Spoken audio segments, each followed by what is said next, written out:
ராமானுஜர் பெருமாள் கோயில்கள்ல பெருமாள் சாமி, தாயாரு, அனுமாரு, கருடாழ்வார் இவங்களுக்கெல்லாம் அடுத்தபடியா அதிகமா பேசப்படுறவர் இந்த ராமானுஜர் சாமி தான். இன்னும் கரெக்டா சொல்லணும்னா பெருமாள் மேல என்ன ஒரு பிரியம் இருக்குமோ, பெருமாள் மேல என்ன ஒரு பக்தி இருக்குமோ, அதே அளவு பக்தியோடையும் அன்போடையும் இந்த ராமானுஜ சாமியை கும்பிடுறாங்க. உய்ய ஒரே வழி உடையவர் திருவடி அப்படின்னு சொல்லுவாங்க. அதாவது நல்ல கதி வேணும்னா ராமானுஜருடைய திருவடியை பிடிச்சாலே போதும் அப்படின்னு சொல்லப்படுது.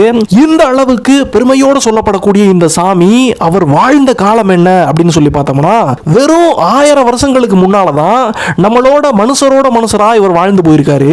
சரி, எத்தனையோ சாமியார்கள் இவருக்கு முன்னாலையும் சரி இவருக்கு பின்னாலையும் சரி பெருமாள் சாமி மேல பக்தி செலுத்திட்டு தான் வந்திருக்காங்க. அதுலயும் குறிப்பா சொல்லணும்னா இந்த வைணவம் அப்படின்னு சொன்னாலே அந்த 12 ஆழ்வார்கள் தான் நம்ம ஞாபகத்துக்கு வருவாங்க. ஆனா இந்த ராமானுஜர் அந்த ஆழ்வார்கள் லிஸ்ட்லயும் வரமாட்டாரு.